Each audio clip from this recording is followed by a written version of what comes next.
here we go. I'm here with Kim Barta.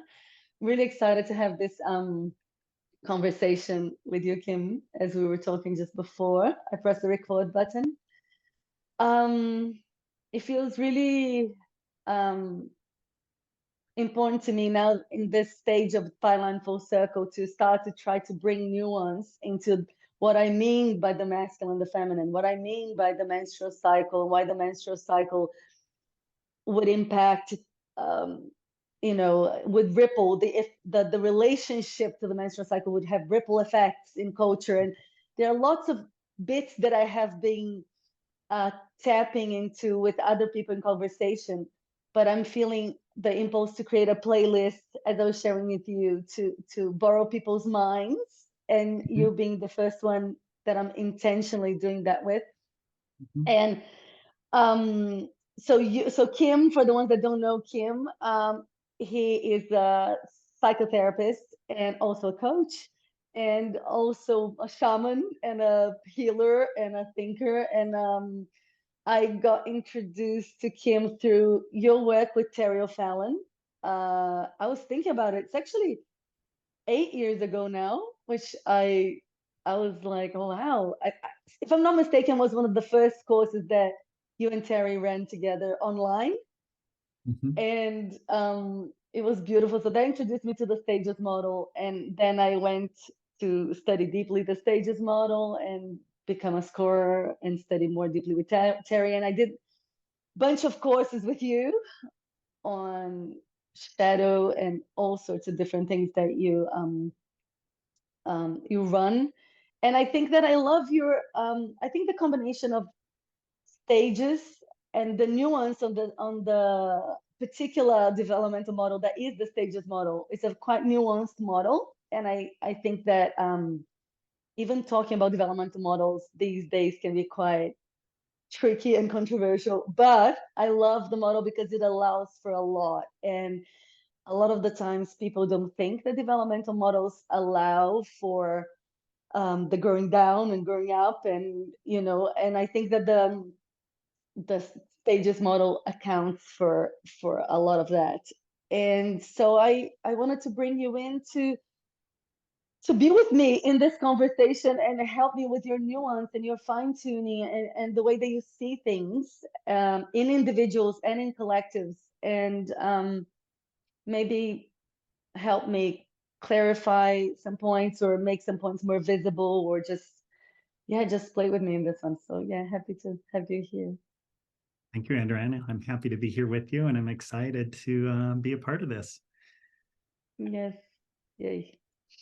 I think just Ah. kind of stating the obvious up front, I'm a man, so I haven't gone through a menstrual cycle. And so, I can only come from my deepest heart and from working with women for 30 years who some did talk about, their cycles and different experiences that they have and how they think about them and how they feel about them. And so, but my knowledge is secondhand and empathetically oriented as opposed to direct experience, of course. Hmm. I really appreciate you saying that, even though I mean it was it's obvious, but it's good that Yeah. you say that because um I have noticed over the years it's an interesting thing, and that I think it's part of that. I'm gonna use some of your frames, and then maybe you might need to double click on them and explain to people what I mean by when I say that. And if I use them wrong, please correct me, and we can. I'd say that I introjected, and a lot of us, what people call patriarchy. Mhm. So, but how that informed me in the way. So, fine line full circle is a line and is a circle. And the reason I choose the name Fine Line Full Circle is because I don't want to make it controversial. It's not controversial per se, it's just different shapes. Mhm. And different shapes are not the other shape in that particular um, arena, and they dance together. Mhm. So when I talk about the masculine and feminine, I bring sometimes I touch on yin and yang because I think that that's the biggest expression that we can hold, and then I come down to the microcosm, which is the menstrual cycle. So from the macro, from everything in the cosmos to the menstrual cycle is the same pattern. Mhm. So in my little in my little body, I and a lot of young girls, when we get initiated into the menstrual cycle, we don't know we're circles. So we cycle around in our, in our experience of reality. Let's say we experience things in a cyclical way, so our interface with reality will change day by day, because hormonally that changes day by day.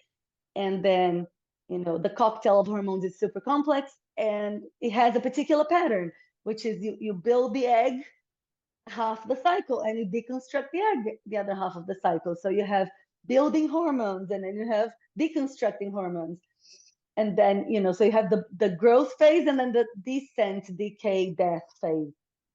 And of course, culture doesn't like the descent, deconstruct, decay phase. So we have a name for that, which is PMS, which we don't like that in culture. So all of that gets interjected in a way that I'd start as a young woman saying these things. And then I think another thing would be really helpful if you could share a little bit about the how the stages model, or how you see, the a girl from a developmental perspective coming into the world at the age of like 11, 12, 13, and they're really trying to fit in. So I was trying to fit in, and what I was hearing is something that just doesn't take into account my experience. And of course, I don't have the nuance of that experience at that age, but I buy into everything that's coming at me. And everything that's coming at me is that I have to be a particular way. And that particular way is a line, is not a circle.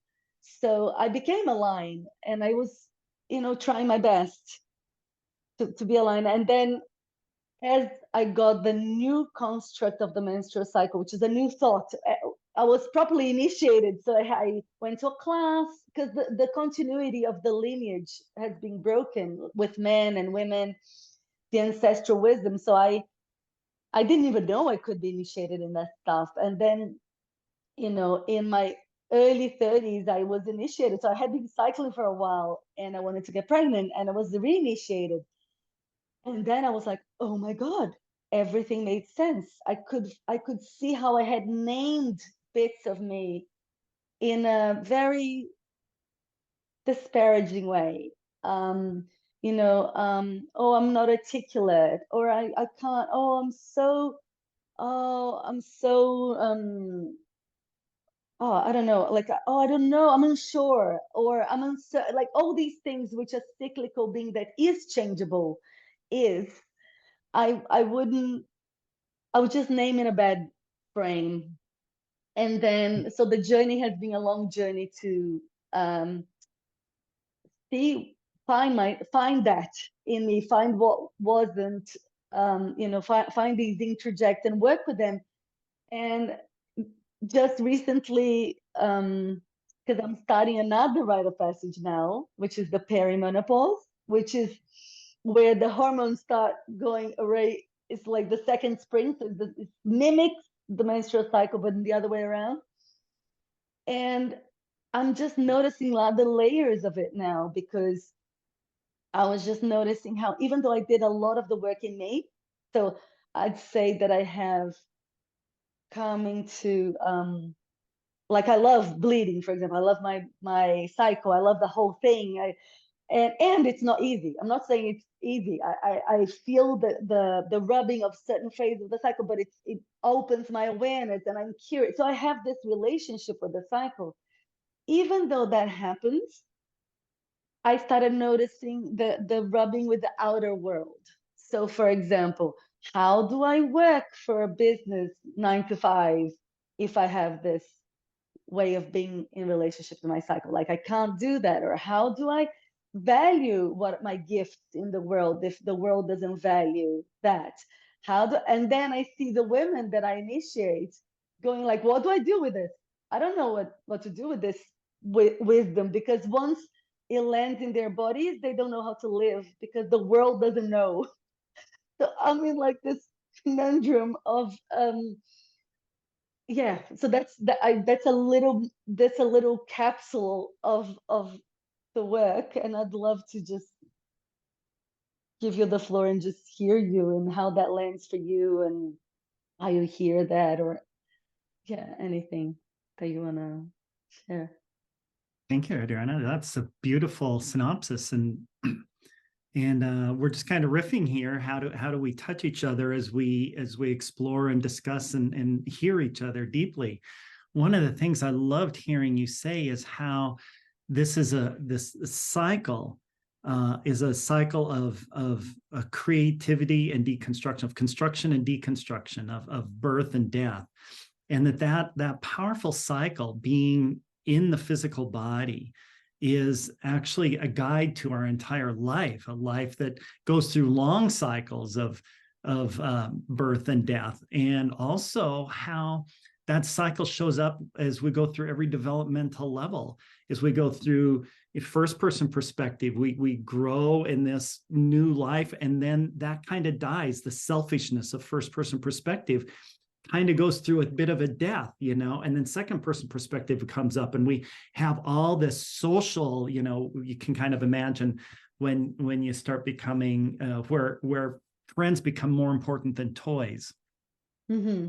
For example, that's the birth of second person perspective. All of a sudden we see the world of friendship, which we didn't see before.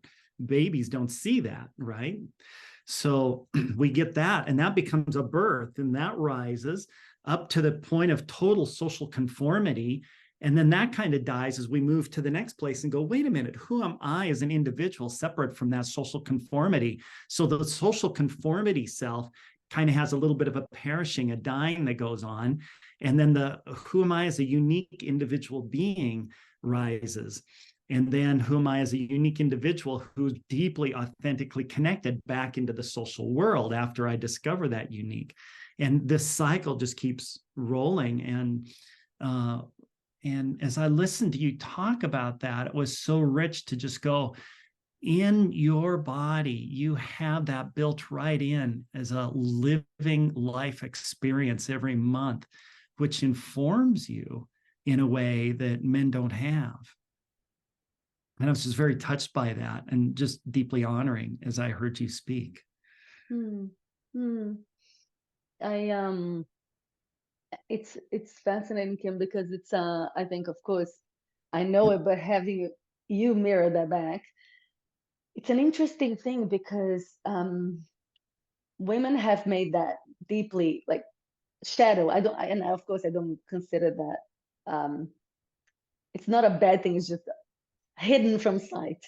So Mhm. a woman doesn't see that, and therefore she puts the pad on, and she just carries on being in line. So there's a lot of wisdom, as you said, that we need today as a culture. I see when we talk about climate, or we're talking about all the things in the ways that we abuse the land, produce, um, or we abuse our bodies with the 9 to 5 work, or whatever. It's not even 9 to 5, it's 9 to 9 for some people, and then pills to sleep. And that pattern of dishonoring the rest, because there's an interesting thing. For example, progesterone, which is in the last phase of the cycle, is the highest, the last week of the cycle. It's a calming hormone. It's not a stressed out hormone, but progesterone doesn't deal well with cortisol. So progesterone is asking for rest. So Mhm. and I noticed that clearly in my body. And some ways that women would name it, women would go like, I just can't be bothered to do that today, but I have to. So it's like that embedded, like, Mhm. so the body's asking for rhythm, but somehow we override it with our minds. And no matter what developmental stage or complexity we're in, if the pressure is too strong from the outside, if work, we all need to pay the bills, we have children, and we don't have a village to help us raise the children and all of that kind of stuff. So um I just see the complexity of like a woman reowning that in her own body almost needs to be a collective effort.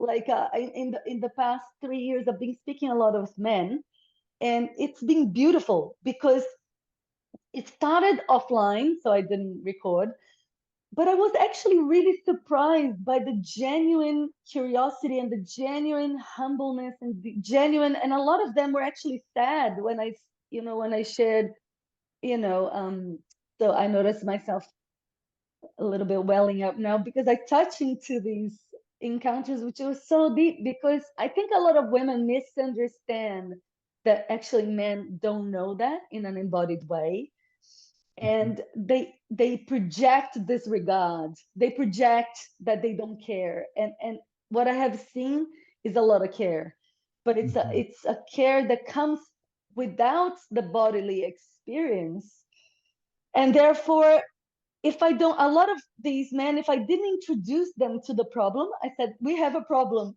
they wouldn't know it was a problem, and a lot of women would experience that as disregard, and I was like, no, actually we need to voice that, but it takes a long time for a woman to notice that Mhm.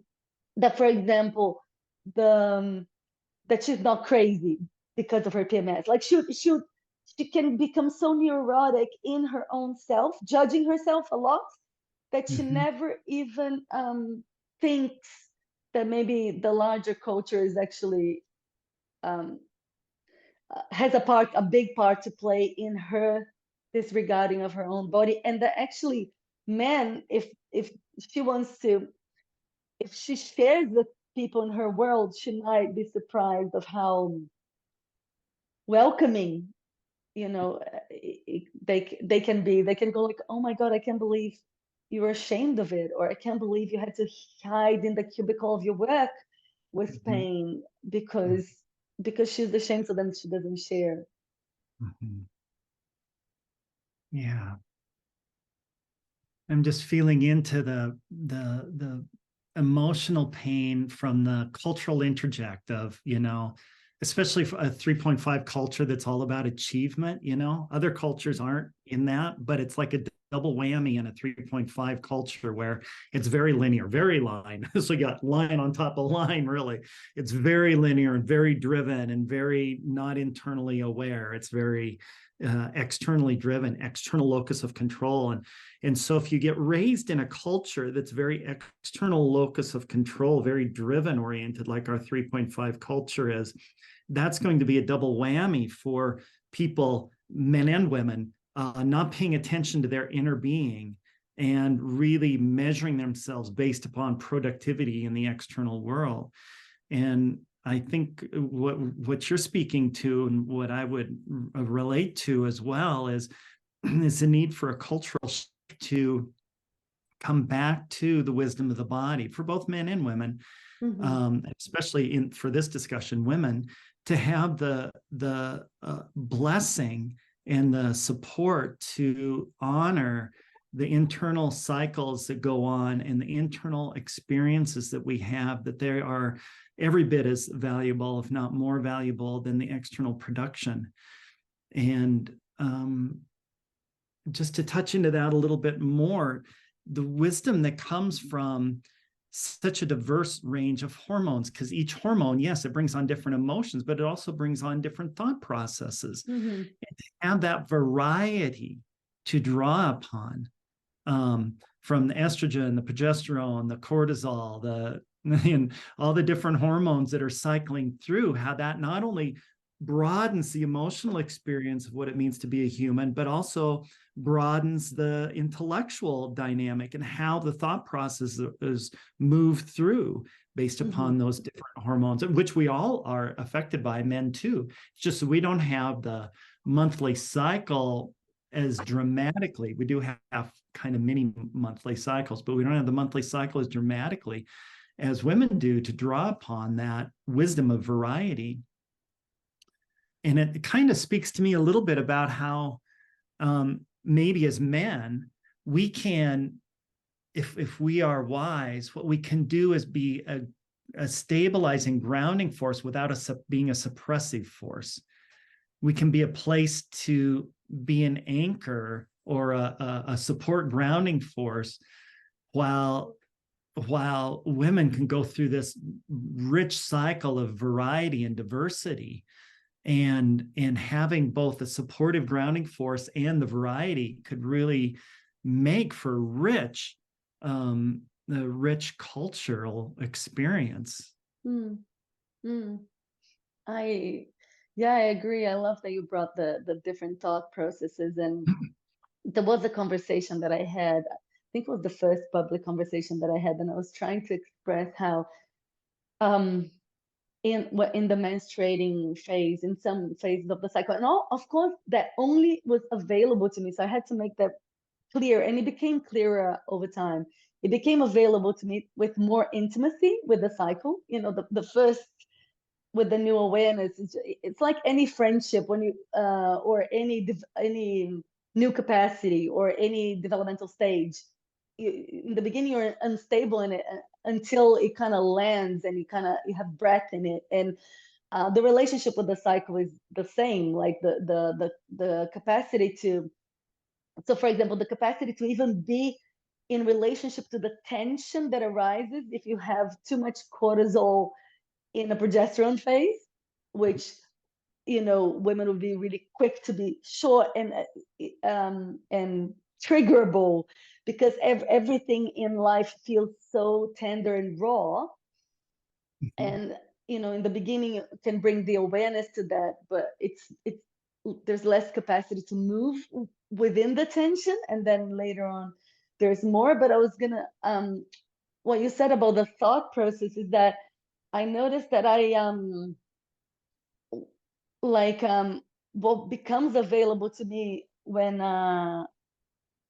um in this last, in the very last phase of the cycle, the very beginning of the cycle, which is the last 2 days before I bleed, and the bleeding is like the wordless phase of, it's in the stages model. I don't know how that would fit so much, because it's that brings me to the work of Gebser, or like the magic, but the stages model accounts for that, but it just doesn't. I don't know if it spends a lot of time with the nuance of the pre-rational, but maybe you can, because that's how it feels. It feels like the connectivity of the concrete, like it's um it's the wordless connectivity with life itself, but it's not transcendent. It's very in the physical body. And I think I noticed that that's very much, of course, it can be available at different phases of the cycle, but it's very uh, easy. It's very easy in certain phase of the cycle, as opposed to the ovulation phase, when the cognitive is very sharp, and it's easier for me to be articulate to the more like you say, the achiever mindset, which is, to other developmental models, to people that don't know the 3.5. It's could you say a little bit more about the, like you said about the achiever constructs, which is in the West? Sorry, you didn't say achiever, you said 3.5. So would you say that our systems are created in the West more from a 3.0, 3.5? But would you say that that's the line on top of the line? That's the way that you were defining it? Is that what you see? Yeah. So as we move through the developmental phases, we went through kind of like uh, the fundamentalist stage, where it's all about collective, and you see teenagers creating their own fundamentalist stages. They go through, you got to wear the right clothes, you have to say the right words, you have to, have the right telephone, or whatever they're doing these days, right? I'm an old man, so it changes with technology and culture, but they create their own little kind of fundamentalist network, and you have in-group and out-group and all of that, which comes on at the beginning of the menstrual cycle, when age 12, 13 for girls, right? And a couple of years later for boys tend to start creating that too. And so we create these kind of more fundamentalist, tight collective orientations. But then as we break out of those, we go into a little more individualistic stage. We go, who am I unique from these cliques that we created in high school? And then we get into what we call the achiever, which is all about external production. It's really about what can I achieve in this world? What can I bring into this world? And so it's kind of like the apex of individualism and of external. That in our developmental growth, it's kind of like that apex. That apex crashes as we move into fourth person perspective, where we go, wait a minute, this is about deep authenticity. Can I share deeply authentic with another person and create deep authentic intimacy? So that hyper individualism crashes. But right now, our society is kind of right at that place. So it's a double whammy on all human beings to kind of suppress their internal awareness and just produce. And then for the menstrual cycle for women, I assume it's even extra hard because it almost gets pathologized, like you said, PMS or being on the rag or all these derogatory comments that are made, which is just a way of saying deny your internal world, because the external world is all that matters. If you can produce, if you can get 1 million likes on Facebook, whatever the goal is. So it's about goals and strategies and achieving in the external world. And so all of that is at the apex of the denial of the internal world, of all the developmental levels, really. That is the apex of it. And so we're really kind of in a society right now where that's particularly hard. But as we move into fourth person perspective, that's going to mellow out a lot more, and there's going to be a lot more honoring and respect for the internal world. And if we bring in much more of a 4.0 culture into our micro communities and let that grow into the macro community, that there'll be a lot more respect and appreciation for the internal worlds, and that will create a support for females, particularly going through the menstrual cycle, to have an honoring of that rather than seeing it as pathologized. It will be honored. And we even see that in like tribal cultures that talk about how different phases of the menstrual cycle, women are in high power and men are like, man, they're very powerful right now. So we need to be very honoring of that, so to speak, And so I think we'll get back to that as we move our culture into fourth person perspective, if we can move it there. Yeah. I was just reflecting, because I think that the women, because in this exploration of being on, there were kind of like two different criteria, not criteria, different groups of women that I started exploring. That's many years ago now. One is the women that would come to me or to work like that to be reinitiated. And I suspect, after I started studying developmental models, the stages model, that they were in a transition. I could see some of them were in the corporate, but they were already sensing their bodies. They're already, no, and then the knowledge of the cycles would actually help push them over the edge. Like it would be something that would facilitate that, because then they would put a new construct that invites them to have this awareness. So as soon as they put that frame, they'll be like, oh, hold on, I noticed this, I know that, and they would develop their appropriate their interoception much more, and they had that capacity, that developmental capacity already. They were ready. But then at that time, simultaneously, I was doing two other things. One, I was trying to do a documentary about it, which didn't go anywhere, but I was just so curious why it felt something so obvious and also not obvious. So I was on the streets asking people about their experience with the menstrual cycle, and literally women would run away from me, and the only frames that women would say, the frames that they would use would be, I'm lucky I don't have symptoms, I'm lucky I never had a hard time, I'm lucky I don't have pain. So that was really important for me to hear, because I was like, wow, we frame ourselves lucky if we don't have pain. So the way we see what luck is, or what a good experience of the cycle is so small compared to what we could have. So that was Mhm. something that shook me then. And then I started running at that time free workshops to agents of change. So I'd go to places where people didn't want to know about that stuff, and I'd name it leadership for women. And I would go. So I went to like a advertising agency or to a startup, and I'd offer a teaching on the cycles for women, and they would have a different reaction. They would often be like, oh, like they would be really surprised by what I was saying, and it wouldn't land for them necessarily. And then only later, maybe sometimes a year later or 2 years later, some of these women would reach out to me and say, oh, now I understood what you meant. Now it makes sense, which I think it's, again, it's that um, I put for them a new construct, but because it doesn't have the support of the larger world, they wouldn't see that in films or advertisements or anything.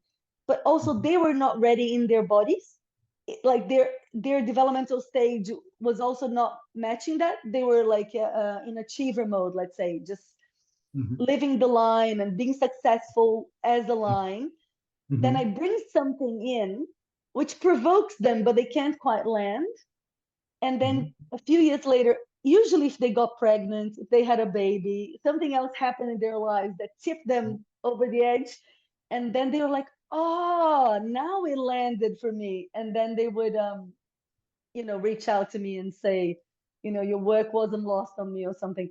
So I think that there is something, I love what you said about, I noticed there is this readiness that is almost required, or it is required, to land deeply in an experience.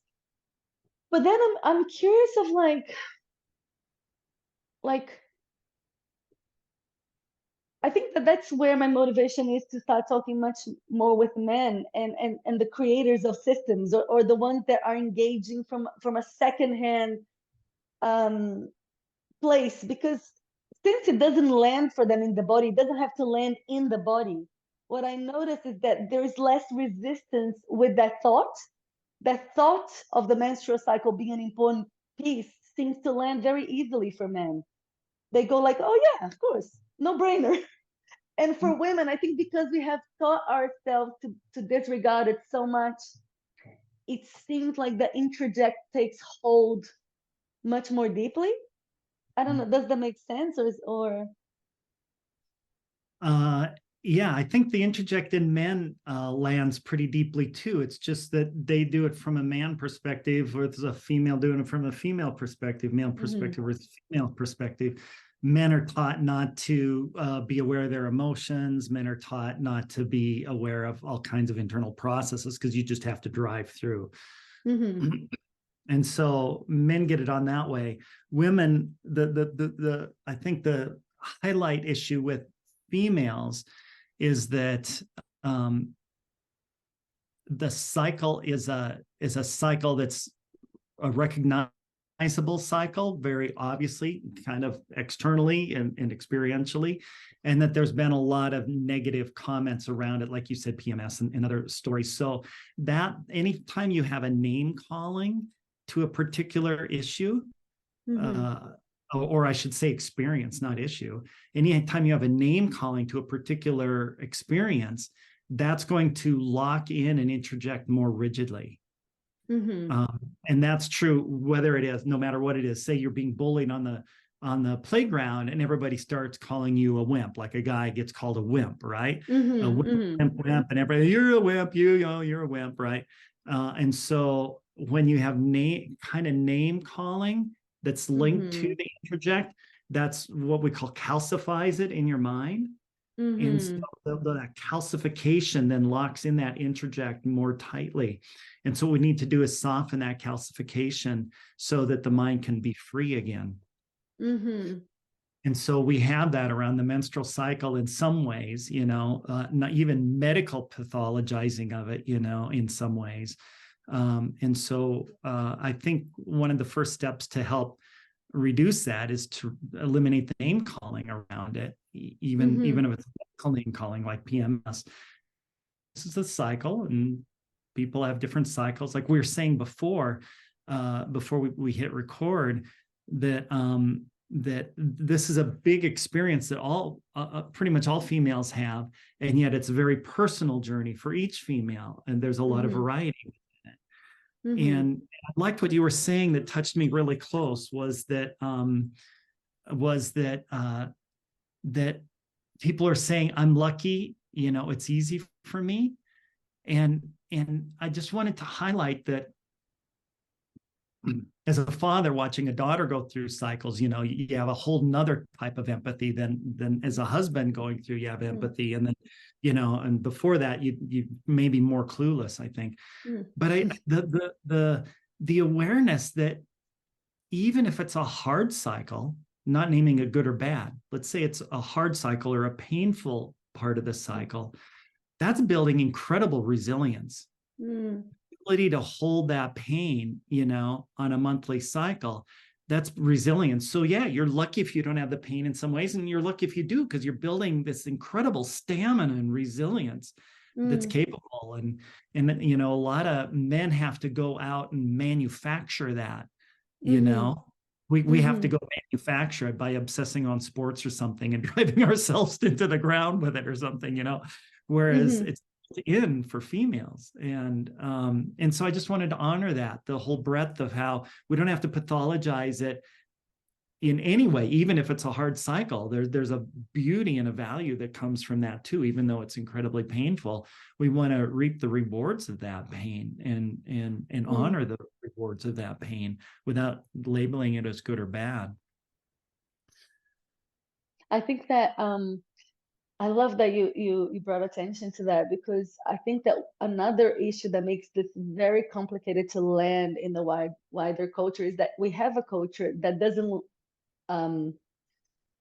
that tries to avoid pain at all costs, like all pain, headaches, or everything. Or so from sleeping pills to headache pills to Panadol to whatever it is, that we're so driven by comfort that the female experience of the female body is basically saying life is constantly being in relationship with the edges of whatever is arising, and in a woman's body is, sometimes it's more easeful with reality, because estrogen deals really well with cortisol, so estrogen can deal with stress. So then in our culture we only value that phase of the cycle, but the other phases, the sensitivity, the being porous, the being raw, all of it is life itself. But then we have made shadow of the whole, we name it negative. I mean, I did an article trying to change the name PMS to, what was it, PMP, like premenstrual power, and then trying to change baby brain to something else, because baby brain, after a woman has a baby or when she's pregnant, that her mind is just like, she's very bad at linear thinking. And but I say that she's really horrible to do an Excel sheet, but she doesn't want to do an Excel sheet. She's really amazing to, she has her tentacles ready to take care of the baby, and her hearing is really good. She's really tapped into what she needs to do. But then culture names that baby brain, and women they apologize for it. So they go, I'm sorry, I can't focus because of my baby brain. So what you said about the calcification, and I see it a lot, and I see that just the loosening, even if women hear us saying that, just loosening this idea that what we're calcifying is just that, because at that point we're not meeting what culture expects us to. At that point, we're just challenging the wider culture, but maybe if they don't see themselves as wrong and see that, culture just can't see that gift yet. It just doesn't have the capacity to acknowledge that as a gift. yeah, yeah. I mean, Mhm. Yeah. and simultaneously I go like, oh, it's so embedded in our culture that we don't want to feel any discomfort.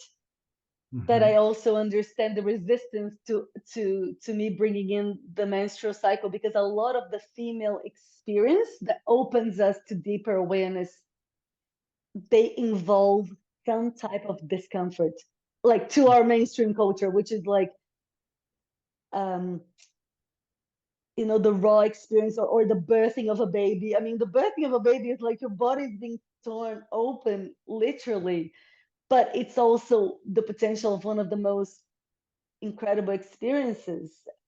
And Mhm. also perimenopause. So all of it is a rubbing with the edges of what is um, comfortable. So maybe, so there is an invitation there. The invitation is, can we hold as a culture? Can we hold as individuals uh, more of life without um, trying to suppress it or something like that?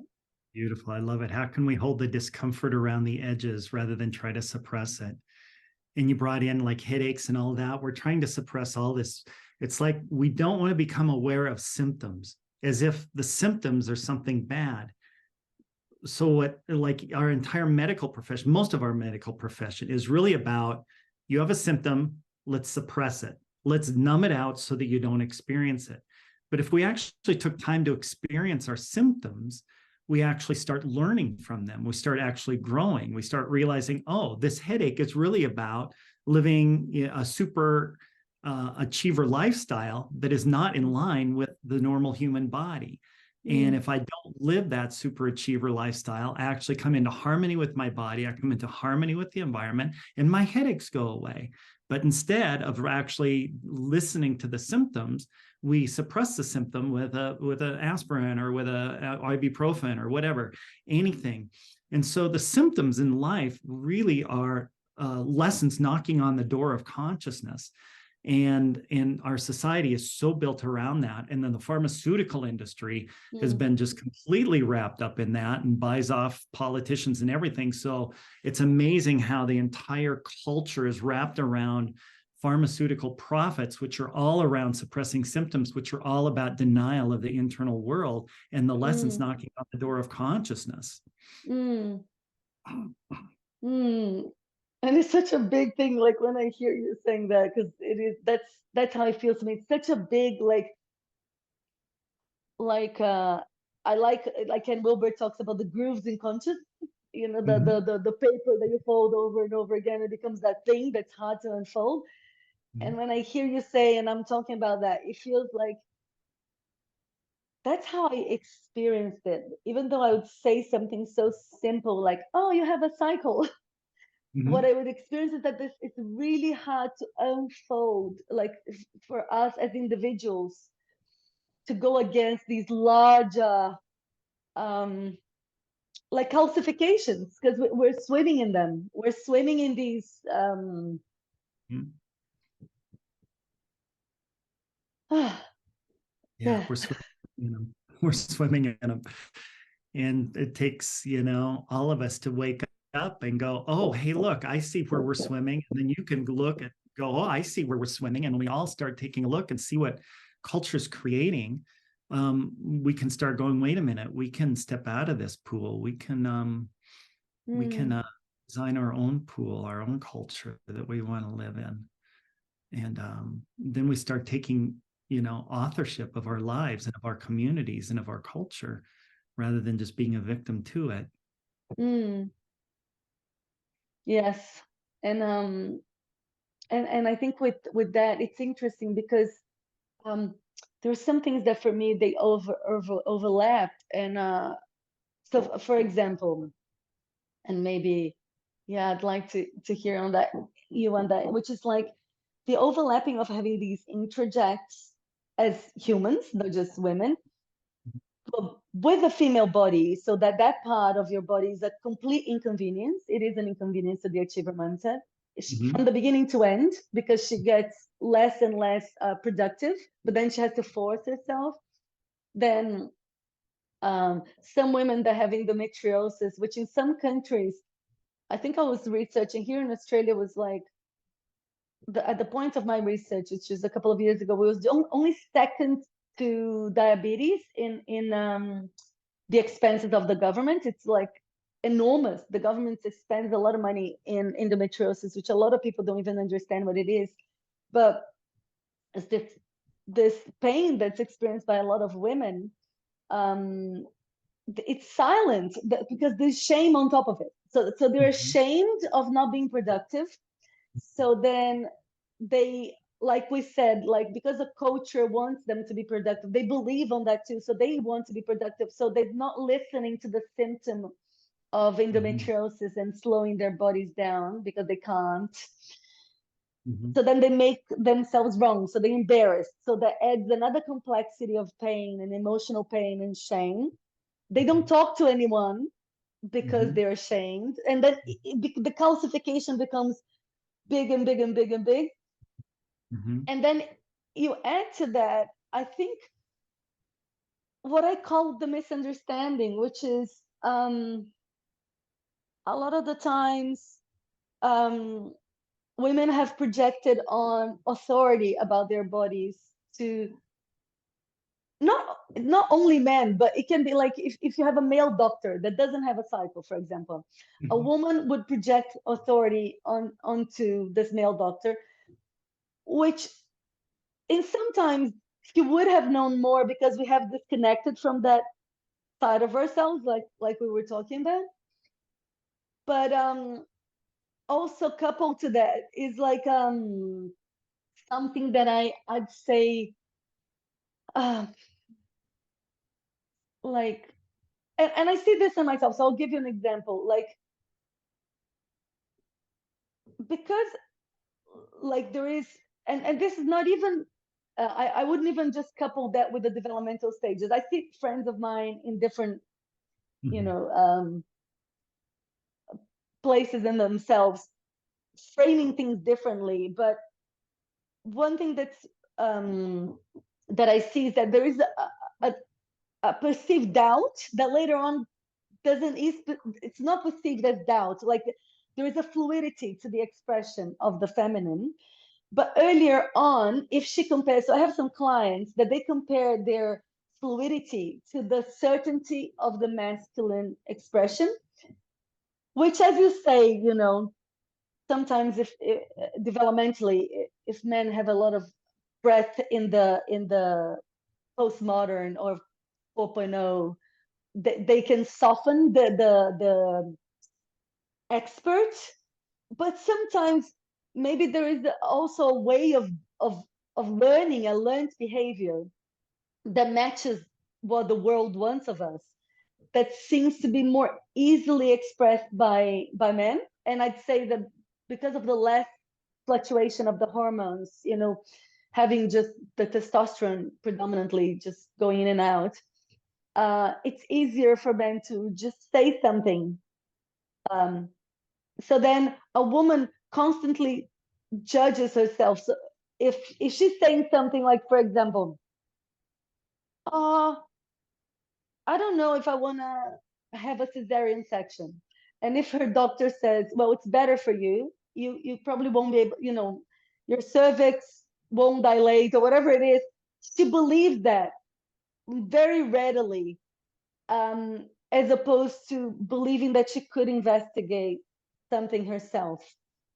So then we get into a double bind that one freezes the other. Like she doesn't believe she can have some authority to challenge that, and he believes what he was trained in, or and then Mhm. but they don't have an open conversation. I mean, it's not even fair to say open conversation. I'd say that they don't even know that there are blind spots in either side. That the communication here is like um yeah, I don't know. I think I'm I'm losing my train of thought. But what I see is that a lot of times in which I have conversations, I notice that if we unpick, so for example, I'll give you another example, confidence. When women say, my husband's really confident, when I investigate that, even with my partner, even with men around me, I say, you just did this. You just disassembled the whole pipe. Did you know what you were doing? And he said, no. I was like, okay, you seemed really confident. And then my partner, for example, would say, oh no, I just went for it. And the woman believed that going for it is confidence, that is certainty. But it's not certainty. But for us, for a wavering body, for a body that does this, that going for it feels really certain. Whereas from over here, the agency feels different. Like I'm always checking in with people, and yeah. So I think that sometimes, because Giles, my partner, would say things like, "Oh no, I had no idea what I was doing," and I was just like, "Wow, that's fascinating," because from from my side, I never imagined that you didn't know, because there was so much perceived clarity. Like from where I'm standing, it looks like you're clear. And then as I started exploring that with more and more people, I'd see that a lot of us are second guessing the other, like we're projecting Mhm. onto the other. And Mhm. that's something again that I love, that you bring the notion of projection, and so we just see I project authority just because in this body confidence doesn't move like that, and then if Mhm. they're moving like that, that's confidence. Whereas if I spend time talking about it, they're like, oh, they were as unsure as me, but I just trusted that more than I trust this because it looks differently. Mhm. Does that Beautiful. make sense? Yeah. The different bodies, a body going through these cycles is very likely to be one that asks a lot more questions, which has a value to it. And a body Mm-hmm. that's not going through cycles as much or as dramatically might feel a little more, not quite sure what the word is, but um, might feel ready to dive in without asking questions and figure they'll solve it in the process. Mm-hmm. Yeah. Mm-hmm. Mm. It's I say, like, sometimes I feel that the word patriarchy, from some um, when some people articulate them, they imagine that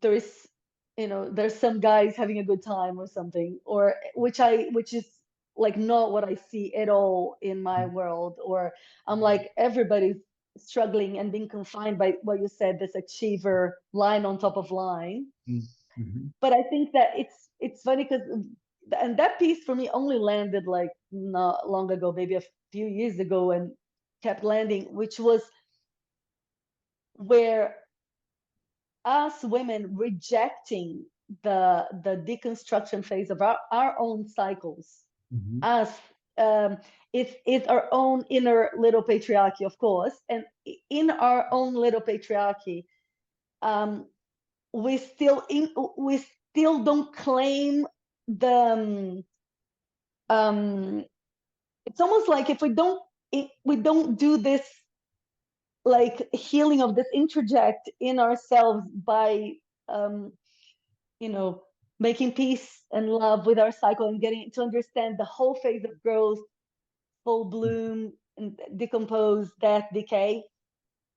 Then we can't, anything that we do externally would only mirror this fragmentation in some way.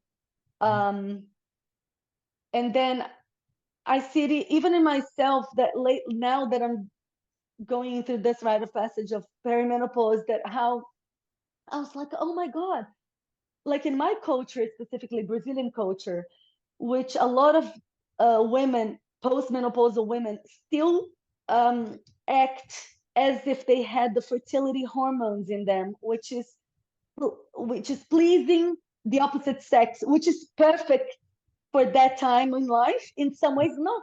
when I say pleasing, some women, I can imagine some women go like, oh no, but I'm saying just in the beautiful dance Mhm. of the masculine and feminine, in a certain phase of the cycle of life, not just in the woman's body, but of a woman's life in the young phase, it feels beautiful to dance in a particular way. But then Mhm. when she's graduating that phase and when she's becoming the wise woman in her tribe, which I'm Mhm. just, I'm still doing the course of becoming the wise woman in my tribe. I haven't been postmenopausal yet. I can see how as estrogen decreases in the body, and estrogen is like the accommodating hormone, so accommodates on purpose to culture, to the family life, to waking up in the middle of the night, to the whole thing.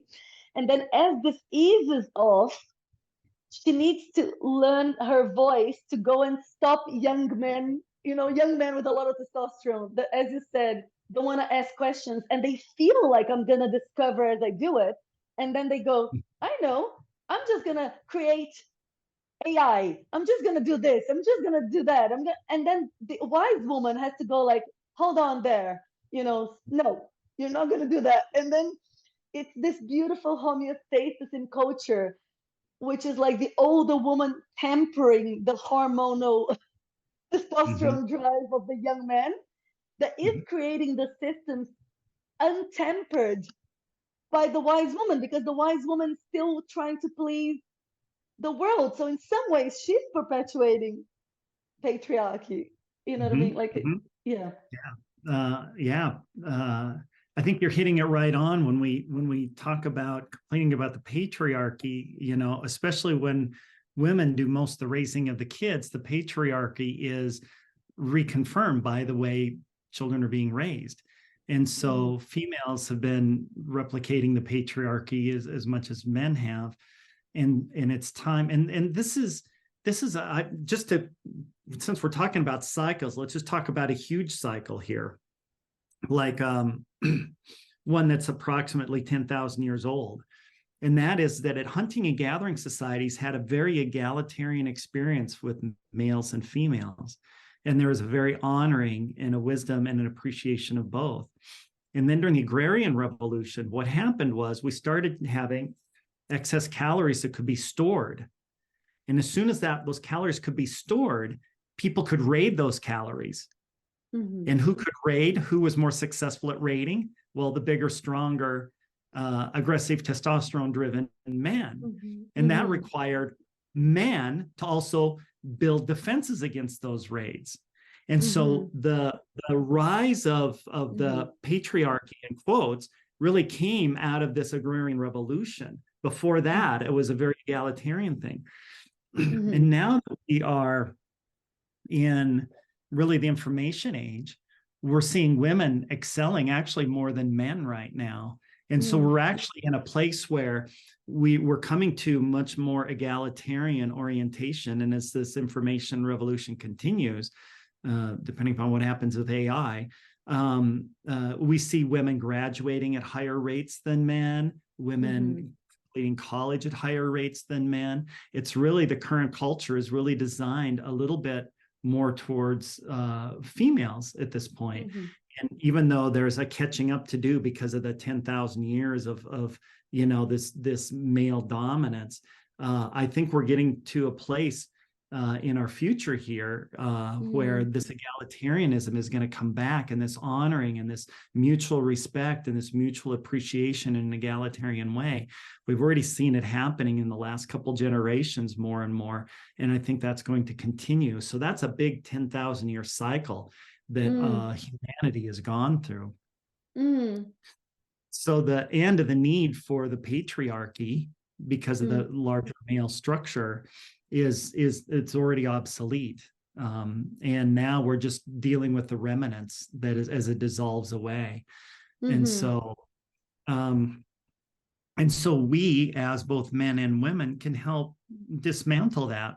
But that Mm-hmm. means coming back to realizing that the achiever mindset um, is really part of what's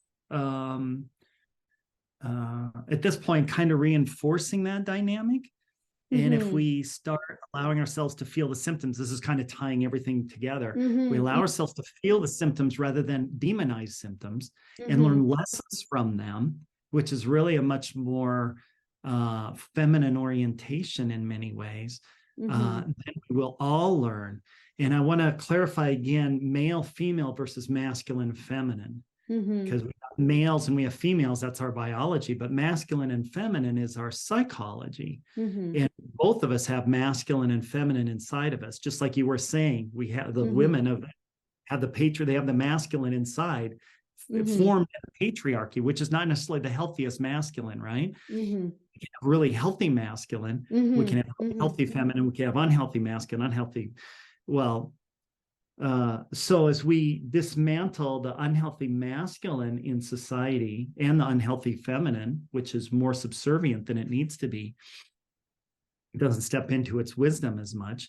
As we dismantle those structures, we can build this culture that is very mutually appreciative and honoring of the masculine and feminine, healthy masculine and feminine inside both the male and the female. And that, well, that really ushers in a more fourth person perspective culture. Mm-hmm. Um, Mm-hmm.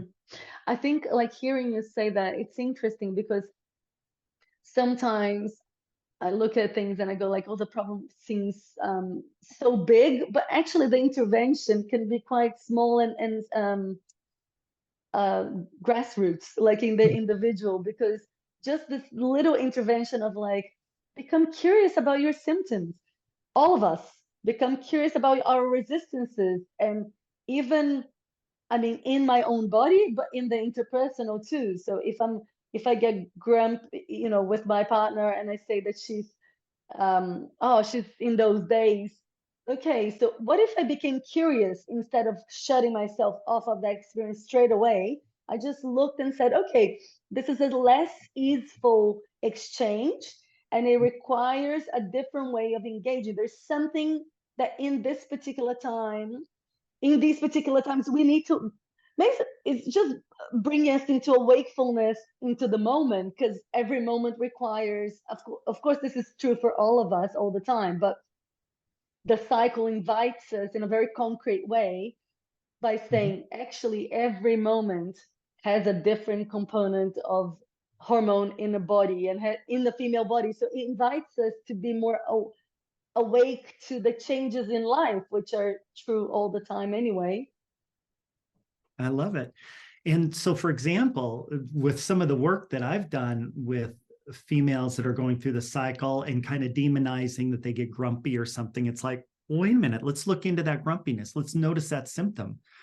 And often what happens is the grumpiness is coming out of a place where they're more stressed because of the cycle, but it's really symbolic of, I have given my power away Mm. in the relationship. And now I don't have all the hormonal support to keep giving my power away, and I'm just starting to get grumpy.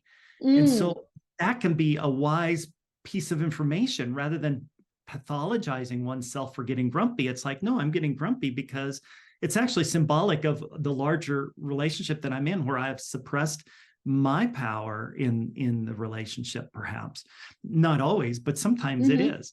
Mm-hmm. um, Mm-hmm. and No, it's so when we look at the sorry, sorry. symptoms and really listen to them, we can start realizing, oh, this cycle, part of the symptoms of the cycle that are discomforting uh, are actually a challenge to the way I built my psychology because of the way I was raised, the way I've Mm-hmm. interjected society. And it also Mm-hmm. becomes a challenge to the marital structure. And it also, Mm-hmm. on a larger scale, then becomes a challenge to the cultural structure, right? Mm-hmm. If we Mm-hmm. suppress the symptom, we never get that wisdom brought out into the world. Yeah, exactly. It's yes, it's fascinating because it is fascinating because we run away from pain and discomfort, and therefore we can never, like you're saying, we can never get this wisdom, which would allow us, I'd say, out of the pickle that we're in as humanity. Right. We need to be engaging from these places, and when you shared in the very beginning about these thoughts that are open up for women in different phases of the cycle.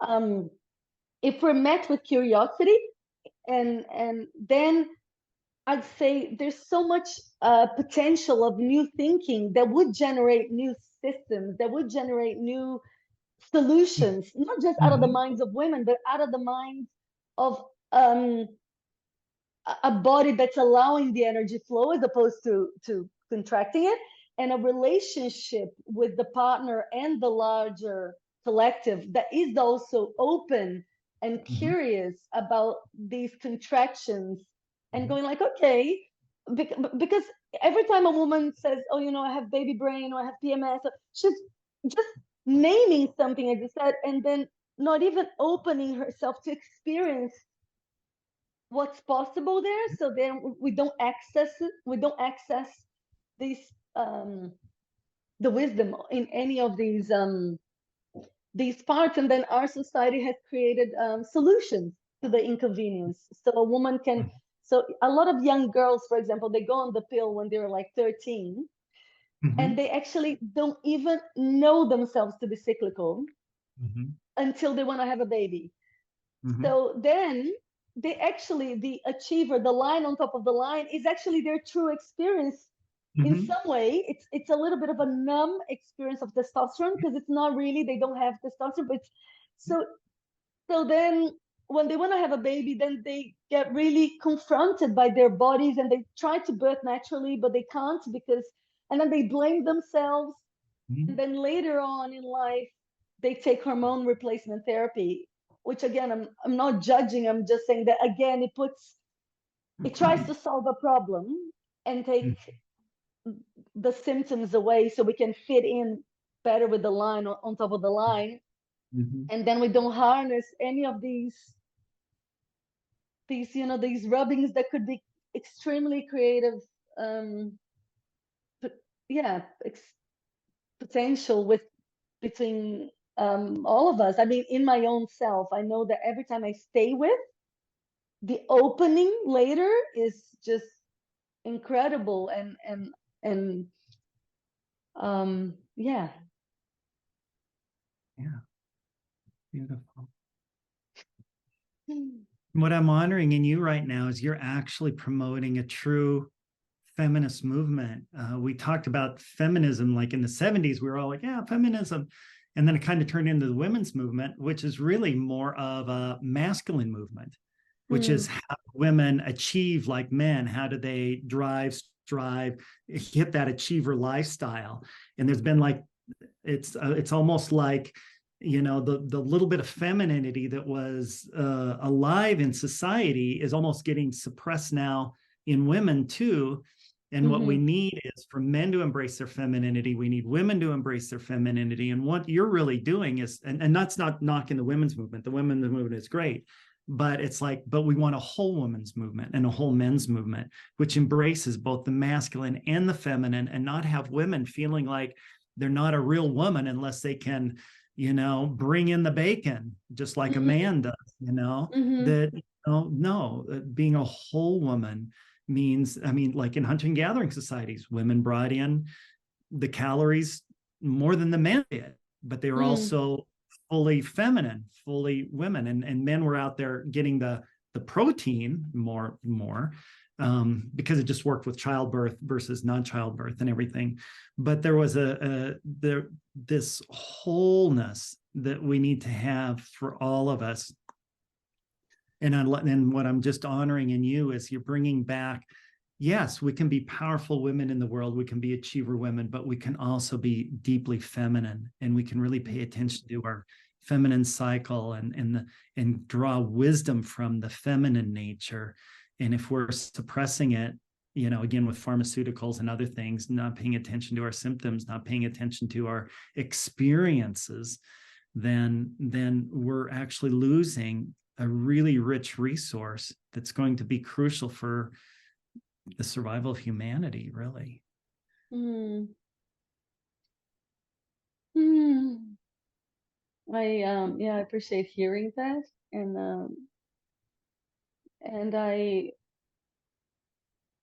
I don't know, it's just my mind just goes into a lot of women that have in my groups and coaching, or specifically women's work, that I'm at the point that I'm trying to blend developmental things with the women's work and very early stages of that, but I still feel them going like, I don't I don't fit into this reality. I don't fit into the world because can't I I can't work in the same way that, a lot of successful people seem to. So what comes to me is the notion of value, and what we value, and then it takes, like, what I'm noticing is that by resourcing myself, it was an unconscious process, but resourcing myself by having these conversations with people that could see these values, like you, but like other people that I have connected over this past few years, I have been convinced that these are valuable things, because they were forgotten in me. I forgot them. I'm also a product of my everything that we're talking about. Sure. Yeah. I'm that, and then, but still I can still see that money and the ways that we get, the ways that we get, yeah, that we pay for our bills in our culture and all of that, is still, uh, it's hard to honor all of that we're talking about, and in the um current financial model and all of that. And Mhm. it's okay, but it's just an acknowledgement, because I know that a lot of people measure their value because of that, like their success rates or their career, how much they're earning. And I see a lot of women that when they get in touch with these aspects of themselves, they they feel that they can't fit into the corporate, so they'll go back to the corporate, but then they earn much less, and then they feel a little bit embarrassed, so there's this whole. Yeah. Yeah. This is a tough calcification that we're working through as a culture, this 3.5 culture, because the thing about 3.5 is it's incredibly efficient and effective. Hmm. Uh, what it doesn't pay attention to is long-term consequences. So we're basically destroying the earth, but we're doing it very efficiently. this is and this is it's a great piece. Sorry to interrupt, Kim. The achiever mindset is something that, it landed for me a long time ago, but now that you brought in this piece, which I had forgotten, that is so, it's one of the component it's one of uh, the markers of that, Mhm. the worldview, is that it doesn't see consequences. So that makes a lot of sense, actually. Yeah, it doesn't see the consequences yet. It doesn't see long-term consequences. It Yeah. sees short-term bottom line. It affected the money, maybe, it sees shorter term consequences, but it doesn't see the long-term consequences. Yeah. Oh And my and it goodness. also doesn't see the value of the deep internal listening. So listening to the symptoms rather than pathologizing them. So it pathologizes the symptoms rather than listening to them. So it misses it on the long term in terms of looking at long-term consequences, and it misses it on the immediate present term of paying attention to symptoms and listening to the lessons that those are bringing up. And so we have, male executives dying of heart attacks at age 45. They're wealthy. So what? So they were a billionaire. They died at 45. Would they would rather been, had 500,000 and lived a happy, fulfilled, meaningful life into their 70s and gained wisdom, right? But since we measure, like you said, self-worth based upon bank account, that's the calcification right now of the 3.5 achiever culture.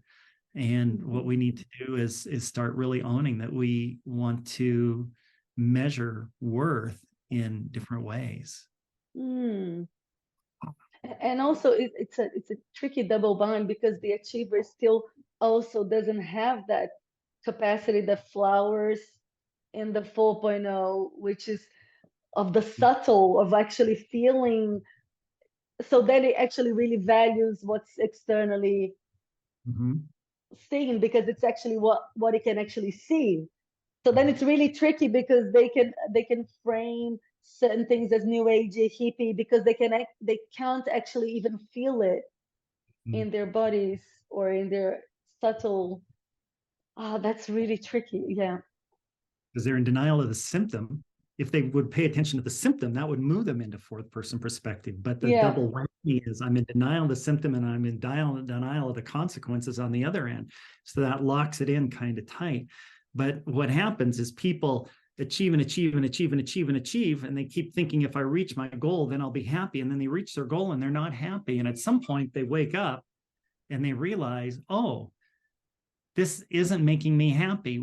I thought the whole point was to meet the goal so I'd be happy. And then they start paying attention to the fact that they aren't any happier. They're just more and more stressed out. And that's what pushes people into 4.0 then, realizing, Hmm. oh, maybe there's a more direct route to fulfillment and happiness rather than doing all this achiever antics. Yeah, it is and I think I shared with Terry that I was seeing some of my clients, the hardest transition. I know that she talks about some hard transitions, but one transition that I saw was really hard, especially for very successful men, was a 3.5 from 4 to 4.0, because almost like they were holding to to they're Clinging holding to with their, yeah, they're holding my with their entire right self paw. worth is built around this money. I can't question that. It's just really Yeah. Yeah. tricky, but it's almost like, yeah, it's a necessary, yeah, I mean, it's a necessary transition we all have Mm-hmm.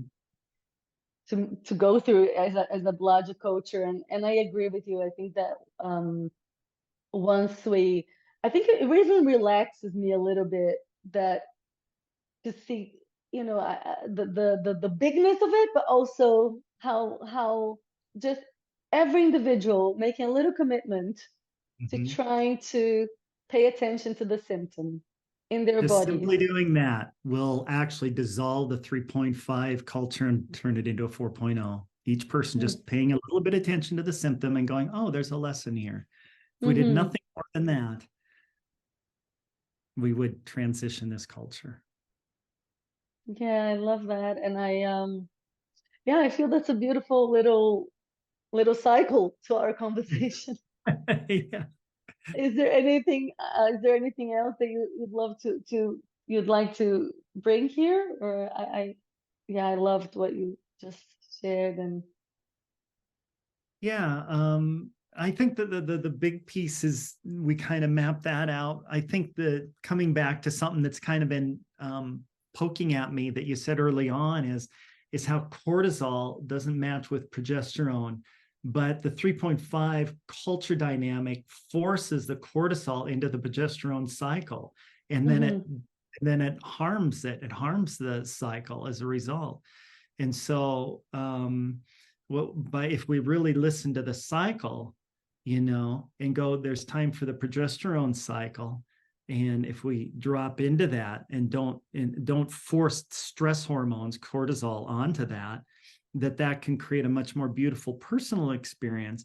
But it also is symbolic for our greater culture that we can have mm, progesterone cycles in our culture. I mean, we used to have that by saying everybody had to have Sunday off, right? mm-hmm, Right. hmm But hmm then the Cheever Society just eliminated that, and hmm now we work 7 days a week, everything's running all the time, 7 days a week. yeah. And yeah, it's convenient, it's efficient, it's effective, but it doesn't have that built-in progesterone cycle where we just go, okay, we're taking a day off, or we're taking 2 days off. And mm, it's just gonna be mellow, slow, mm, easy, and a little more personal focused rather than achiever focused. mm. Yeah, then that's beautiful. It's like allowing the small progesterone and the larger Yeah. symbolic symbolic progesterone, so where everything can be, because I know that in my phase, when I give that time, is when I metabolize things. Like I'm slow. and less efficient in some ways, but I'm integrating. That's integration. And so then in the other phase of the cycle, I can be more productive in some ways because there's wisdom integrated as opposed to denial, to just carry on the same, carry on the same. And Yeah. Yeah. And the Native yeah. Americans built that in with the medicine wheel. You have the East, the place of new beginnings and creativity. And then you have summertime, which is the fertility and productivity. And then you have fall where you're reaping the rewards of that. And then you have winter where you're just sitting in more of that progesterone, where you're just integrating it all, gaining wisdom, sorting through it all, gathering wisdom from the whole thing, just kind of coasting a little bit more off of the fall gatherings, and then that brings you into a new place of creativity of Hmm. springtime. Yeah. And Sorry. Go ahead. yeah, so that whole cycle is built into their worldview, and Hmm. and we don't have that in our achiever culture. Yeah. No, you're right. And when I'm teaching so the way I was taught, and when I teach women, when I bring the cycles, we map that, map all the cycles on top of the cycles.